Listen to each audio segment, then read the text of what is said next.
Rockstar movie में एक गाना है, साडा हक एथे रख। आप लिटरली उसी मोड पे आ गए हो। अगर आपकी राशि वृषभ है तो आने वाली 18 मई को राहु आपकी कुंडली में गोचर करने वाले हैं, आपके 10वें घर के अंदर, जहां पर वो 1.5 साल रहने वाले हैं।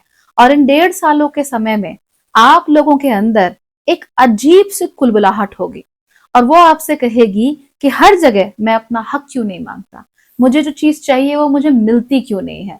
आई शुड गेट थिंग्स, मुझे चीजें मिलनी चाहिए, मुझे चीजें प्राप्त होनी चाहिए, मुझे पैसा भी चाहिए, मुझे नाम भी चाहिए, और मुझे अपना ही पैसा और नाम नहीं चेंज करना, मुझे पूरी दुनिया का करना है। सो ये सारी की सारी चीजें आप लोगों के साथ होने वाली हैं।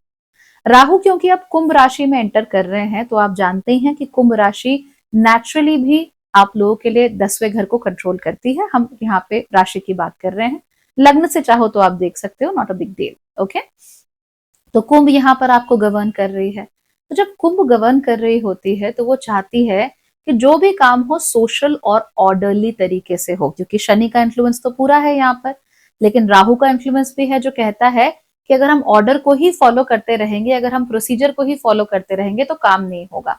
तो इस समय पर क्योंकि राहु यहाँ पर 10वें घर में आ गए हैं, इसीलिए आप कह रहे हो कौन सा प्रोसीजर, कौन सा पेपर वर्क, कौन सा due process, I don't like all that. आपको ऐसा लगने लगा कि संसार में या सरकार ने या कहीं पर भी कार्य क्षेत्र में या घर में जो भी रूल्स बनाए गए हैं, वो रूल्स दरअसल लोगों को रोकने के लिए बनाए गए हैं, ताकि वो लोग आगे ना बढ़ सके, ताकि वो अपने लिए कुछ ना कर सके। और इस बात से आपके अंदर ही अंदर एक काफी खीज, एक इरिटेशन जन्म लेना शुरू कर देगी, और आप कंटिन्यूअसली यही सोचोगे कि भाई why why do I have to follow these rules. ऐसा क्यों लिखा है कि आप अगर इस पर्टिकुलर पोजीशन ए से शुरू करते हो तो आपको नेक्स्ट पोजीशन बी पे ही जाना है, वो भी 5 साल मेहनत करके, कि मैं डायरेक्टली ए से सी पे क्यों नहीं जा सकता अगर मेरे अंदर कैपेबिलिटी है तो इस तरह की बातें आपके अंदर आनी शुरू हो जाएंगी। तो ऑफिस में खास तौर पे आप कहोगे भाई साडा हक एथे रख, अभी मैं अच्छा हूं, मुझे सब आता है, मैं इस चीज के लिए फिट हूं, आप मुझे आगे क्यों नहीं बढ़ने दे रहे, आप मुझे काम क्यों नहीं करने दे रहे, मुझ में क्या प्रॉब्लम है, मैंने भी इतने साल काम किया है, मुझे भी ये चीजें आती हैं, तो कोई और आगे क्यों है और मैं आगे क्यों नहीं हूं। खास तौर पे सिर्फ इसलिए कि उसने मुझसे 1 साल पहले ज्वाइन किया था, राइट। सो ये जो रूल्स एंड रेगुलेशंस हैं, ये आपको आपके दिमाग में घुस नहीं रहे हैं। आप ये बोलोगे कि अगर मैं घर का बड़ा बच्चा हूं तो मुझे ही सारी जिम्मेदारी क्यों लेनी है, घर के छोटे बेटे को या छोटे बच्चों को कोई जिम्मेदारी नहीं लेनी। जस्ट बिकॉज मैं इनसे पहले जन्म ले लिया मैंने, इसका मतलब यह है कि आप सारा का सारा भार मेरे सर पे ही डालोगे। What kind of regulation is that, what kind of rule is that. तो आप इस पे ना सवाल पूछना शुरू कर दोगे कि क्यों क्यों क्यों, हर चीज पे ये क्यों आना शुरू हो जाएगा। कार्य क्षेत्र में तो ये खास तौर पे आपको क्यों देखने को मिलेगा। End of course because of that you will now से कि मुझे कोई चीज चाहिए, मैं उस चीज का हकदार हूं, और मुझे वो चीज ला कर दो, चाहे उसके लिए मुझे कोई शॉर्टकट क्यों ना लेना पड़े। तो ये शॉर्टकट लेने की जो टेंडेंसी है, ये आप लोगों के अंदर अच्छी खासी बढ़ने वाली है। और आप यही सोचोगे कि किस प्रकार से अब मैं अपनी जिंदगी में रुको नहीं, आगे बढ़ूं। तो मान लो आपको जज बनना है और आपको ओडिशा में जज बनना है, आपको वहां से कोई अपॉर्चुनिटी बनती हुई नहीं दिख रही है, आपको दिख रहा है कि यार यहाँ तो सिस्टम ठीक नहीं है, लोग मुझे रोक रहे हैं, मेरे टैलेंट को पहचानते नहीं, चलो मैं कहीं और चलता हूँ। तो आप वहां से हिमाचल आ गए, आपने रियलाइज किया कि अच्छा यहाँ पे तो मेरे लिए अपॉर्चुनिटी है, यहाँ पे लोग मेरा टैलेंट भी पहचानते हैं, उनको समझ में भी आ रहा है कि मैं कितना अच्छा हूँ, let me now work in Himachal only. तो आपको क्या मतलब है कि मुझे वो चीज मिलनी चाहिए, I deserve it, I am entitled to it. तो अब मुझे वो जहां से भी मिल रही है मैं वहां जाने को तैयार हूँ, मुझे वो चीज जहां से भी मैं पा सकता हूँ मैं उधर ही चला जाऊंगा। ऐसे समय पर आपके लिए मीन्स क्या है वो इतने नेसेसरी नहीं रहते, एंड्स क्या है वो आपके लिए नेसेसरी हो जाते हैं। यानी कि आप बहुत ज्यादा इस बात को लेकर परेशान नहीं होते कि अरे यार मैं कौन सा रास्ता अपना रहा हूँ, आप ये सोचते हो कि मैं वहां पहुंच पा रहा हूँ या नहीं पहुंच पा रहा। तो इवेंचुअली जैसे चतुर था ना, चतुर रामलिंगम इन 3 इडियट्स, कि एक तरीका तो पढ़ाई करने का ये है कि आप खुद पढ़ते रहो, दूसरा तरीका ये है कि दूसरों को पढ़ने ना दो। तो चतुर was using both of them. ठीक वैसे ही आप कभी यही करोगे, आप अपनी मेहनत में कोई कमी नहीं छोड़ोगे, you will do your best. लेकिन मेहनत के अलावा क्या हो सकता है, किसी को इम्प्रेस करना है, किसी के ऊपर अपना प्रभाव जमाना है, किसी के सामने बढ़िया सा बनकर जाना है, किसी के सामने अपने परिवार के बारे में 4 बातें बोल देनी है, that you come from a wonderful family and all that। जो भी तरीका है, जिस भी तरीके से आगे बढ़ा जा सकता है आप बढ़ोगे। टॉरस राशि वाले अब अपने बॉसेस को बड़ा डिनर से बुलाएंगे, वो भी अपने घर पे।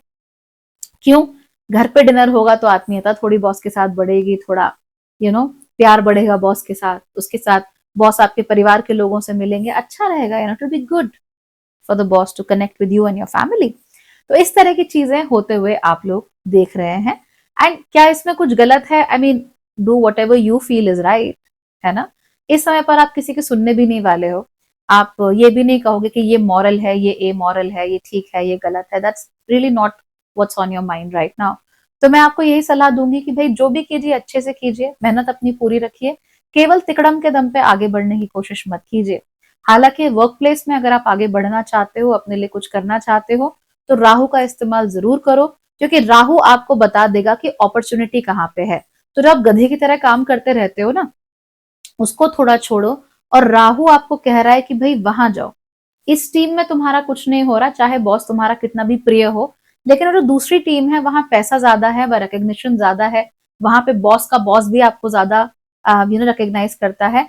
तो ठीक है, जरा आत्मीयता को साइड में रखो, और जहां पर आपको अपॉर्चुनिटी दिख रही है, जहां पर आपको मौका दिख रहा है, वहां पर आप जाओ। तो ये चीजें करने में राहु आपकी मदद बहुत कर सकता है, लेकिन आंखों में पट्टी बांधने का भी काम उसका पूरा पूरा होता है, उल्टे सीधे तरीकों से काम करवाने का भी पूरा पूरा उसका मन होता है। तो आप चाहो तो उसको पॉजिटिवली यूज कर सकते हो, आप चाहो तो उसको नेगेटिवली यूज कर सकते हो। याद रखिए, राहु इस समय पर जब 10वें घर में जाएगा, हर किसी के साथ क्या प्रॉब्लम है ना, वो आपके आंखों के सामने ले आएगा। आपके पेरेंट्स के साथ क्या प्रॉब्लम है आपको दिखेगा, आपके स्पाउस के साथ क्या प्रॉब्लम है आपको दिखेगा, आपके दोस्तों के साथ क्या प्रॉब्लम है आपको दिखेगा, आपके बच्चों के साथ क्या प्रॉब्लम है आपको दिखेगा, आपकी कंपनी के साथ क्या प्रॉब्लम है आपको दिखेगा। तो उस प्रॉब्लम को लेके ना हल्ला नहीं मचाना, उस प्रॉब्लम को लेके हाय तौबा नहीं करना, छाती नहीं पीटनी।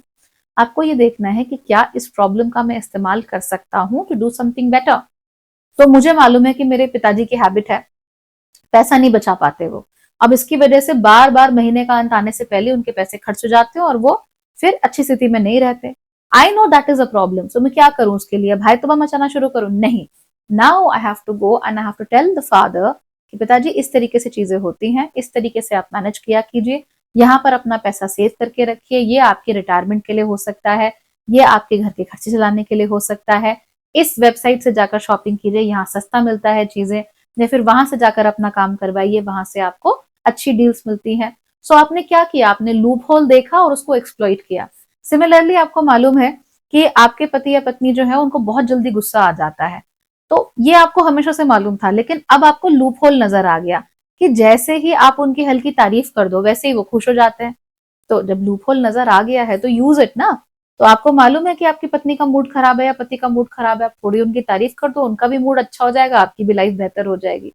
सिमिलरली आप वर्क प्लेस पे भी कर सकते हो। आपको मालूम है कि भाई आपका बॉस आपसे काम करवा रहा है, लेकिन वो आपको गधे की तरह काम करवाना चाहता है, और वो आपको आगे इसलिए नहीं बढ़ने दे रहा क्योंकि अगर आप चले गए तो उसकी टीम में काम कौन करेगा। So now Rahu will see the opportunity की दूसरी टीम में है जगह, I will be a great fit. तो राहु जाएगा और वहां पर जाकर उस टीम के लोगों से बातचीत करेगा, उनके साथ कनेक्ट करेगा, और कनेक्ट करने के बाद फिर वो अपने लिए अच्छी अपॉर्चुनिटीज निकाल कर लेकर आएगा। So that is the fantastic beauty of Rahu for you. आपके लिए जब काम करेगा तो बहुत अच्छे से काम करेगा। नाउ अब वृषभ राशि वालों को करना क्या है? वृषभ राशि वालों को सबसे पहले तो अति किसी चीज से दिल नहीं लगाना। अगर आप बहुत दिल लगा के रखोगे चीजों पे, बहुत दिल लगा के रखोगे, मेरा घर, मेरा मेरा पुराना फोन, मेरा ऐसा मेरा वैसा, तो आपको नुकसान हो जाएगा। ये जो 10वें घर का राहु है, ये चीजों में नयापन चाहता है, फ्रेशनेस चाहता है, चीजों में बदलाव चाहता है। अगर आप उनको बदलाव देने की कोशिश करोगे तो वो राहु आपके लिए काफी अच्छे रिजल्ट लेकर आएगा। लेकिन अगर आप पुरानी ही चीजों में घिसते रहोगे, नहीं मुझे नहीं बदलना है, मैं अपना घर छोड़ के कैसे जाऊं, अरे मैं दिल्ली छोड़ के बैंगलोर में नौकरी करने कैसे जाऊं, अरे मैं इंडिया छोड़ के यूएस कैसे जाऊं, don't be scared of these things. Rahu को ये आउटवर्ड अपवर्ड मूवमेंट जो है वो बहुत ही अच्छी लगती है, तो आपको उसे वो अपवर्ड एंड आउटवर्ड मूवमेंट जो है वो देनी ही पड़ेगी। अदरवाइज वो आपके लिए सिरदर्द और तरह तरह की बीमारियां लेकर आ जाएगा, ऐसी बीमारियां जो कंप्लीटली इनएक्सप्लिकेबल होंगी। आपको बिल्कुल समझ नहीं आएगा कि हो क्यों रही हैं, आपको वर्क प्लेस में बिल्कुल समझ नहीं आएगा कि लोग आपके अगेंस्ट क्यों हो गए हैं, आपको बिल्कुल ये पता नहीं चलेगा कि क्यों लोग आपके साथ उठना बैठना या आपको पसंद नहीं कर रहे या आपको आगे नहीं बढ़ने दे रहे। Everything will be very blind for you, right? You'll have a blind spot.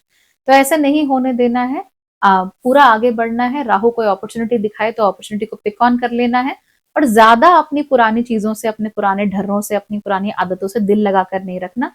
आगे बढ़ो, change yourself, transform yourself, otherwise it's going to be a problem. So fair warning इस्तेमाल कर लो और आगे बढ़ जाओ लाइफ में, ठीक है। Good luck everybody, take care.